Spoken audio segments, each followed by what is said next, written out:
അങ്ങനെ ഇന്നത്തെ പുതിയൊരു ദിവസത്തിലേക്ക് എല്ലാവർക്കും സ്വാഗതം. ഇന്ന് ഞങ്ങൾ നെതർലൻഡിൻ്റെ വർണ്ണപ്പേട്ടായിരുന്ന യാത്രകളിലേക്ക് ഞങ്ങൾ തിരിക്കണം. അങ്ങനെ ഞങ്ങൾ ഇപ്പോൾ ഇവിടെ എത്തിയിരിക്കണത് ഇവിടുത്തെ ബ്രേക്ക്ഫാസ്റ്റൊക്കെ കഴിഞ്ഞിട്ടുണ്ട്. ഞങ്ങൾ രാവിലെ നല്ല ബ്രേക്ക്ഫാസ്റ്റൊക്കെ കഴിഞ്ഞിട്ട് ഇവിടുത്തെ ഒരു നെതർലൻഡിലെ ഒരു പുതിയ ഗാർഡൻ ക്യൂക്കൻ ഹോഫ് ഗാർഡൻ എന്നാണ് പറയുക. നമ്മുടെ ടുലിപ്പ് ഗാർഡൻ ആണത്.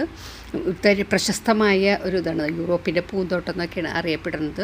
അവിടെ ഏക്കർ കണക്കിന് സ്ഥലത്തുണ്ട്, ഒരു 32 ഏക്കർ വിസ്തൃതിയിലുള്ള സ്ഥലത്ത് വ്യാപിച്ച് കിടക്കണം ഇവിടെ. പിന്നെ 70 ലക്ഷത്തിലധികം പൂക്കളും ചെടികളും അങ്ങനെ അത്രയും നട്ടു വളർത്തുന്നുണ്ട് ഇവിടെ. ഇവിടുത്തെ ഇവരുടെ ഒരു വ്യവസായം എന്ന് പറഞ്ഞിട്ടുണ്ടെങ്കിൽ ഈ പൂക്കൾ തന്നെയാണ്. ഓരോ വർഷം ലക്ഷക്കണക്കിന് പൂക്കൾ അവർ വിറ്റ് അവർ വിൽക്കുന്നുണ്ട്. അങ്ങനെ ആ ഗാർഡൻ ഞങ്ങൾ ചുറ്റിക്കറങ്ങി കണ്ടു. പലതരത്തിലുള്ള പൂക്കളുണ്ട്, ഹൈസിന്ത്, ഡാഫോഡിൽ, ലില്ലി തുടങ്ങിയ പൂക്കളും. പിന്നെ നമ്മൾ ആ പൂക്കൾ കണ്ടിട്ടുണ്ടെങ്കിൽ നമുക്ക് എന്താ ഇത്രയ്ക്കും പൂത്തോട്ടത്തിൽ നിൽക്കുമ്പോൾ ഭയങ്കര സന്തോഷവും പിന്നെ ഇത്രയ്ക്കും ഈ നല്ലൊരു നമ്മൾ കണ്ടുകൊണ്ടിരുന്നിട്ടുള്ള സ്ഥലത്ത് നമ്മൾ എത്താൻ പറ്റി. പിന്നെ ഞങ്ങൾക്ക് ഉച്ചയ്ക്ക് ഞങ്ങളൊരു ഹോട്ടലിൽ നിന്ന് അവിടുത്തെ രുചികരമായിട്ടുള്ള ഭക്ഷണം, നല്ല ഭക്ഷണങ്ങളായിരുന്നു. ഭക്ഷണങ്ങളൊക്കെ ഞങ്ങളങ്ങനെ നന്നായിട്ട് കഴിച്ചു. എന്താ പറയുക, എല്ലാം അതുള്ളത് കഴിഞ്ഞിട്ട് ഞങ്ങൾ അടുത്ത സ്ഥലത്തേക്ക് പോവാണ്. അവിടുത്തെ തന്നെ പ്രശസ്തമായിട്ടുള്ള ഒരു കനാലിൽ കൂടെ ഞങ്ങൾ ആംസ്റ്റർ കനാലിൽ കൂടെ ക്രൂസിൽ കൂടി പോവാട്ടോ. ക്രൂസിൽ കയറിയിട്ട് അവിടുത്തെ ചരിത്രപ്രസിദ്ധമായ സ്ഥലങ്ങൾ. അപ്പോൾ ആ ക്രൂസിൽ പോകുമ്പോൾ നമുക്ക് അതിൻ്റെ ഇരുവശത്തും കനാലിൻ്റെ ഇരുവശങ്ങളിലും നല്ല വീടുകളും നല്ല സ്ഥലങ്ങളും ഇതൊക്കെ കാണാൻ പറ്റി.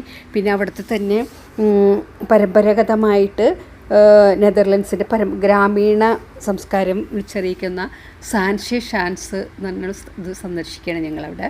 അവിടെ വെച്ചിട്ട് ഡച്ച് മരത്തിൻ്റെ ചെരുപ്പുകൾ എങ്ങനെ ഉണ്ടാക്കുന്നുള്ള ഒരു ഫാക്ടറിയിൽ ചെറിയൊരു ഇതിൽ ഞങ്ങൾ പോയി. അപ്പോൾ മരത്തിൻ്റെ ചെരുപ്പ് എങ്ങനെ ഉണ്ടാക്കണേ എന്നുള്ളതൊന്ന് കാണിച്ചു തന്നത്. ഇത് ഫുള്ള് കാണുന്ന മരത്തിൻ്റെ ചെരുപ്പ് കേട്ടോ.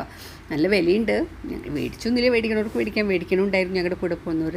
അത് കഴിഞ്ഞിട്ട് ഞങ്ങൾ കനാലിൽ കൂടെ സന്ദർശിച്ചതിന് ശേഷം ഡച്ച് ചീസ് ഉണ്ടാക്കുന്ന ഒരു ഫാക്ടറിയിൽ പോയി. പരമ്പരാഗത രീതിയിൽ എങ്ങനെ ചീസ് നിർമ്മിക്കാം എന്നുള്ള ചീസ് ഉണ്ടാക്കുന്ന ഒരു ഇതായിരുന്നു. അപ്പോൾ ഞങ്ങൾ പല തരത്തിലുള്ള ചീസ്, ആടിൻ്റെയും പശുവിൻ്റെയും അങ്ങനെ പലതരത്തിലുള്ള ചീസുകൾ ഞങ്ങൾക്ക് രുചിച്ച് നോക്കാൻ പറ്റി.